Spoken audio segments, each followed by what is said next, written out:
Good morning, comic book fans. Welcome back to Comics in 5 Minutes. Fuck ice, and I'm your ever-loving host, Shorty. Yes, it's been a week. We hardly got any new things in last week whatsoever, apart from a couple of Marvel issue ones, so I just thought I'd take the week off. But now we're back into it with all the stuff from last week turning up and all the new stuff from this week. Genuinely was a little bit of a struggle what to review first, but I thought, let's go for Vault Comics. Let's go for Nectar. And part of this is down to the fact that I'm really happy Vault Comics is doing comic books again. Not that they ever really stopped, but there was a brief period where it looked like they were going to turn their back on it to a certain degree. A bunch of stuff that, well, looked like it was never going to get finished.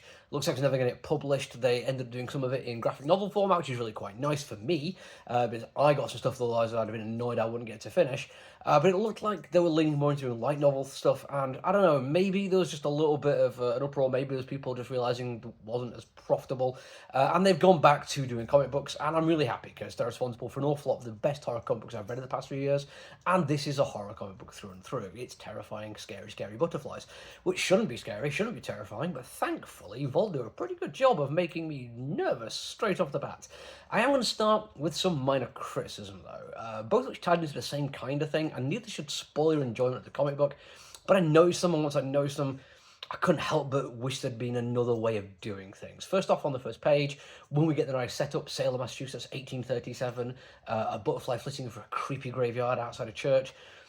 In the foreground, in one of the panels, there is a gravestone, and rather than the artists putting the work into actually having the engravings done on the stone, it looks like somebody came in with, I don't know, Microsoft Editor or possibly something a little bit more high-tech than that, and just adding the detail on in post. Not the worst thing to do, but it does take me out of it a little bit. It makes me notice there's computer shenanigans going on, and that's when I noticed that the colour gradation quite often was a little bit soft.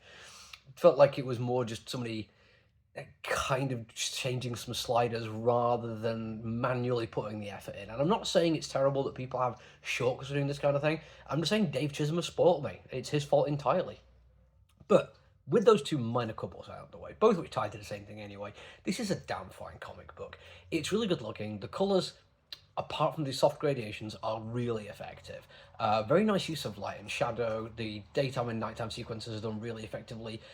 We have some very rich colours when we need it, and the individual character designs are fantastic.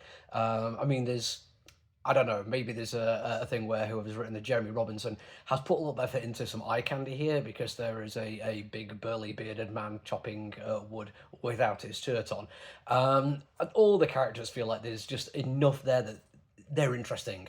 They're gonna make you want to pay attention. Each is distinct, and each actually, as the story progresses, all the writing comes together, and we get a really good sense of who these characters are through their actions and their dialogue and interactions as well. The story itself managed to be particularly creepy without really pushing too hard. Yes, we start in a graveyard, and we have a kind of staple of early Victorian era horror in the idea that they, people get buried, but there has to be a little chain with a bell just in case they weren't really dead. And this is just a pretty solid, creepy way to start a comic book, but it takes in a direction I wasn't expecting, because I knew that this was going to be about butterflies in some description, but I wasn't sure of the nature of how they would be scary. I wasn't sure if this was some thing where they're controlled by witches, if they were really the embodiment of evil come to take over the world, or just to mess around with people trying to hunt witches in Salem. It turns out they are just individual creatures of horror. They have the ability to tear open flesh, and possibly, well, almost certainly cause infections. Although I am going to drop one extra very small minor criticism on the writing here. It's 1837, and I'm not saying that infectious disease theory wasn't a thing that existed at the time, but I'm not necessarily saying it's common enough that a teenager in New England would be 100% au fait with the idea that if she got a small cut, she needed to go and see a doctor to get it cleaned, specifically through dialogue, in case of an infection.